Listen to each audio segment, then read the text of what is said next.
राधे कृष्ण प्रिय दर्शकों, स्वागत है एक बार फिर से आपका हमारे YouTube चैनल में। प्रिय दर्शकों, आज हम एक बहुत ही ज्ञानवर्धक एवं शिक्षाप्रद कहानी लेकर के आए हैं। प्रिय दर्शकों, इस कहानी में हम आपको बताएंगे कि पत्नी के अलावा इस एक स्त्री के साथ संबंध रखना पाप नहीं होता। प्रिय दर्शकों, शास्त्रों के अनुसार पत्नी के अलावा पुरुष इस एक स्त्री के साथ शारीरिक संबंध बना सकता है। प्रिय दर्शकों, एक बार की बात है, नारद मुनि अंतरिक्ष का भ्रमण कर रहे थे और वे नारायण नारायण का जाप करते हुए यमलोक पहुंच गए। और वे देखते हैं कि यमलोक के महाराज यमराज अपने विशालकाय सिंहासन पर विराजमान थे और उनके पास चित्रगुप्त बैठे हुए थे। देवर्षि को आता हुआ देख यमराज उनका स्वागत करते हैं और उन्हें प्रणाम करते हुए कहने लगते हैं, हे नारद मुनि, आपके आगमन से यमपुरी धन्य हो गई। तब देवर्षि मुनि कहते हैं, हे मृत्यु के देवता यमराज, आपको मेरा प्रणाम है। तब यमराज कहते हैं, हे देवर्षि, आप बड़े युगों के बाद यमपुरी पधारे हैं, अवश्य ही कोई महत्वपूर्ण कारण होगा। कृपया आप हमें बताने की कृपा करें कि आप किस योजन से यमपुरी आए हैं। तब नारद जी कहते हैं, हे यमराज, आप मृत्यु एवं न्याय के देवता हैं। तीनों लोकों के प्राणियों को आप दंड देने का कार्य करते हैं। आपके पास सभी प्राणियों एवं चराचरों का लेखा जोखा रखा है। पापी मनुष्यों को आप नरक में डालते हो और पुण्यवान मनुष्यों को स्वर्ग में भेज देते हो। इसीलिए आपको मनुष्य के पाप और पुण्य दोनों गुणों का ज्ञान है। मैं आज आपके पास एक विचित्र प्रश्न लेकर के आया हूँ। कृपया आप मेरे इस प्रश्न का उत्तर दें। तब यमराज कहते हैं, हे देवर्षि, आप सत्य कहते हैं। हमारे पास तीनों लोकों के प्राणियों का लेखा जोखा रखा है, क्योंकि प्रभु ने हमें यही कार्य सौंपा है। हम प्रभु के आदेश के अनुसार ही मनुष्य के पाप और पुण्य के कर्मों का दंड देते हैं। हे देवर्षि, आपके मन में जो शंका है वह आप निसंदेह ही पूछिए। हम अपने सामर्थ्य के अनुसार उनका समाधान देने का प्रयास करेंगे। तब देवर्षि कहते हैं, हे यमराज, शास्त्र कहते हैं कि एक पुरुष को एक ही स्त्री से विवाह करना चाहिए, एक ही स्त्री से संबंध बनाना चाहिए। किंतु मैंने यह भी देखा है कि कुछ मनुष्य अनेक विवाह करते हैं और अनेक स्त्रियों से संबंध बनाते हैं। क्या ये पाप नहीं है? क्या ऐसे मनुष्यों को नरक में डाला जाता है? इस पर शास्त्र क्या कहते हैं? क्या कोई मनुष्य अनेक स्त्रियों से विवाह कर सकता है? कृपया करके आप मेरी इस शंका को दूर कर दीजिए। तब यमराज कहते हैं, हे देवर्षि, आपने मेरे से समस्त मानव प्रजाति के कल्याण के लिए मेरे से अच्छा प्रश्न किया है। संसार में मनुष्य एक से अधिक अनेक विवाह कर सकता है या नहीं? इसका उत्तर देने से पूर्व मैं आपको एक कथा सुनाता हूँ। इस महान कथा में आपको सभी प्रश्नों के उत्तर मिल जाएंगे, इसलिए आप इस कथा को ध्यानपूर्वक अवश्य सुनें। जो भी इस कथा को ध्यानपूर्वक सुनता है, मैं उसके 32 पाप माफ कर देता हूँ। फिर नारद जी कहते हैं, हे धर्मराज, आप उस कथा को जरूर कहिए, मैं उसे ध्यानपूर्वक पूरा सुनूंगा। तब यमराज नारद जी को वह महान कथा सुनाते हैं। प्राचीन काल की बात है, मध्य देश में एक बहुत ही सुंदर नगरी हुआ करती थी। उस नगरी के एक बहुत ही गुणवान, विद्वान और रूपवान राजा थे, जिनका नाम था धर्मपाल। महाराज धर्मपाल एक न्यायप्रिय राजा थे। उनकी प्रजा उनके न्याय से अत्यंत संतुष्ट रहा करती थी। राजा भी अपनी प्रजा का अत्यंत देखभाल किया करते थे। प्रजा की सभी जरूरतों का अच्छे से ध्यान रखा करते थे। महाराज की एक सुकन्या नाम की महारानी थी, जो दिखने में बहुत ही सुंदर और गुणवान, विद्वान और चरित्रवान स्त्री थी। महाराज धर्मपाल और रानी सुकन्या बहुत ही दयालु स्वभाव के थे। वे अनेक प्रकार के यज्ञ, दान और अनुष्ठान किया करते थे। उनके प्रदेश में सब कुछ था, किंतु एक बात से महाराज, रानी और उनकी प्रजा बहुत दुखी रहा करते थे। महाराज को कोई संतान नहीं थी, जिससे महाराज बहुत दुखी और चिंता में रहा करते थे। प्रजा से भी महाराज की ऐसी दशा देखी नहीं जा रही थी। अनेकों प्रयास करने पर महाराज को कोई संतान नहीं हो रही थी।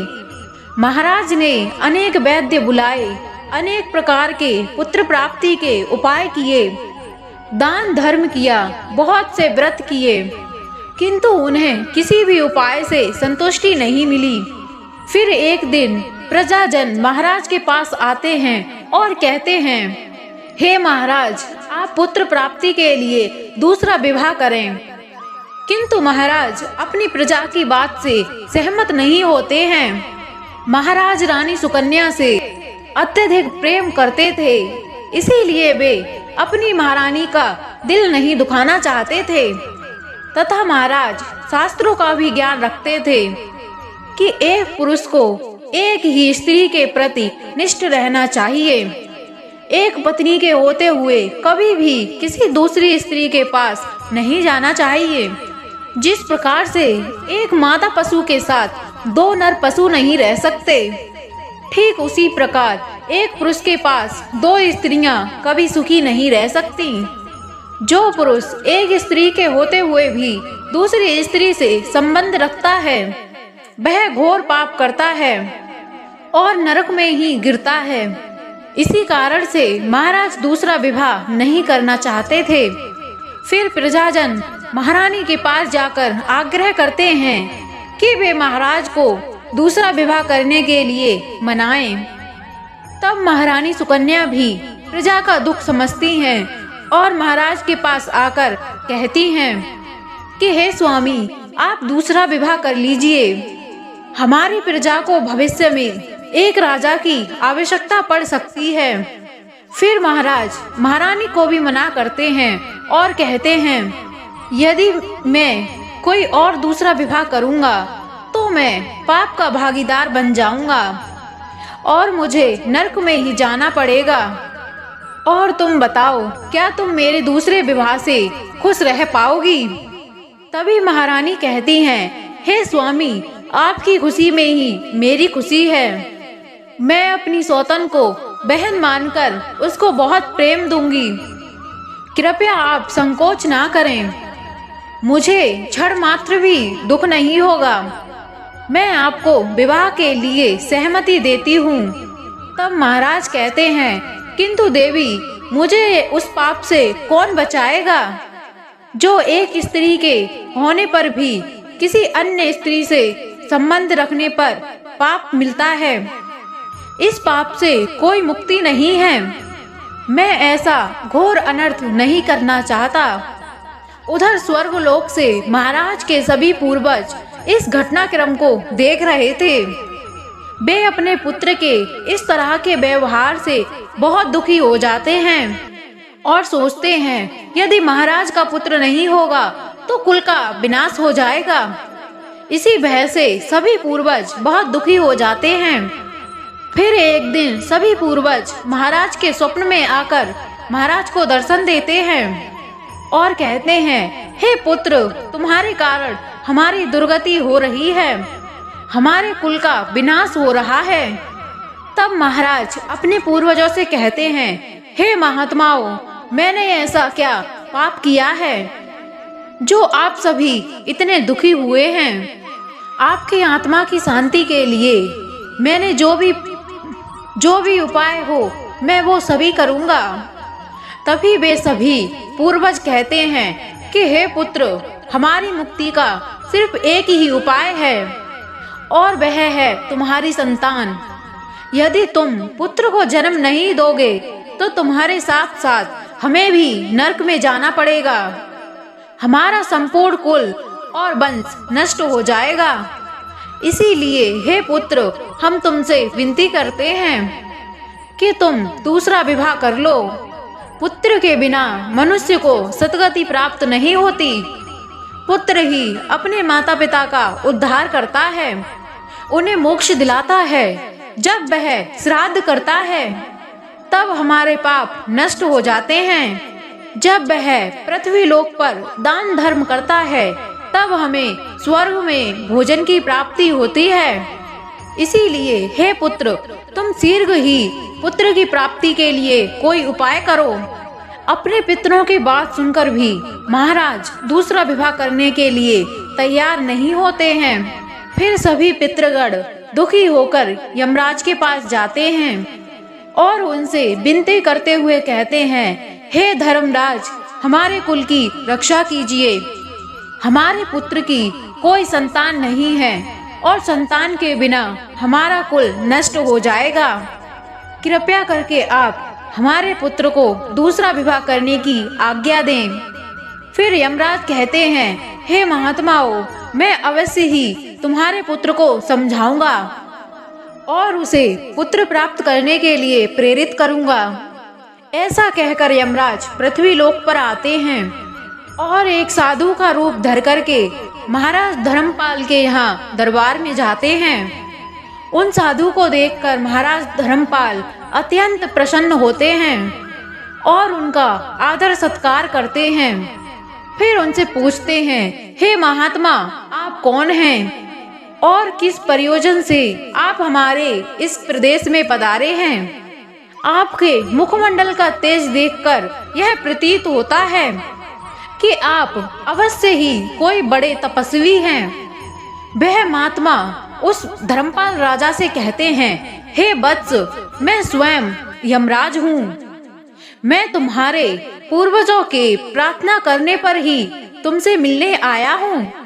वह महात्मा राजा से कहते हैं, हे वत्स, तुमने अपने पूर्वजों को रुष्ट कर दिया है, जिससे अब तुम्हारा सारा साम्राज्य नष्ट हो जाएगा और पुत्र के बिना तुम्हारी दुर्गति हो जाएगी। तुम्हें कभी मोक्ष की प्राप्ति नहीं होगी। शास्त्र कहते हैं कि मनुष्य को मोक्ष प्राप्ति के लिए एक पुत्र को जन्म अवश्य देना चाहिए।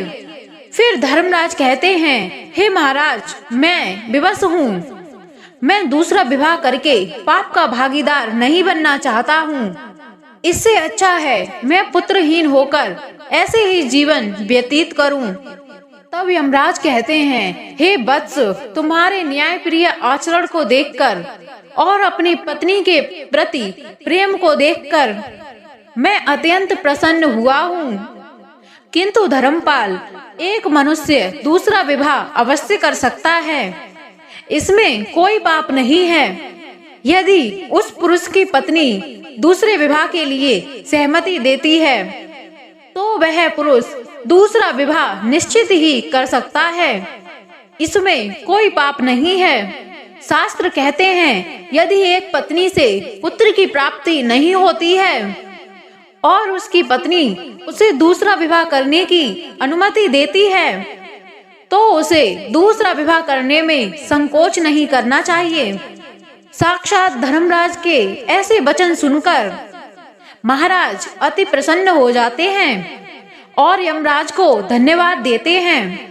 फिर यमराज उस स्थान से अंतर ध्यान हो जाते हैं। फिर महाराज सुकन्या के पास जाते हैं और उससे दूसरा विवाह करने की अनुमति मांगते हैं। तब महारानी सुकन्या उन्हें दूसरा विवाह करने की अनुमति दे देती हैं। फिर महाराज दूसरी एक स्त्री से विवाह कर लेते हैं, जिससे उन्हें एक सुंदर पुत्र रत्न की प्राप्ति होती है और उधर स्वर्ग लोक में सभी पूर्वज भी आनंदित हो जाते हैं और यमराज का बार बार धन्यवाद करते हैं। तो दर्शकों, इस प्रकार से यमराज ने नारद जी के सभी प्रश्न स्त्री व पुरुष के विवाह, आचरण और महत्वपूर्ण संबंधों के बारे में ज्ञान दिया है। प्रिय दर्शकों, तो कैसी लगी आपको ये कहानी? हम आशा करते हैं कि यह कहानी आपको अवश्य ही पसंद आई होगी। अगर आप सभी को यह कहानी पसंद आई हो तो हमारे इस चैनल को सब्सक्राइब अवश्य कर लें और वीडियो को लाइक करके कमेंट में अपनी राय अवश्य दें। हम मिलते हैं आपको किसी ऐसी ही ज्ञानवर्धक वीडियो में। तब तक के लिए जय श्री कृष्णा, जय श्री राधे।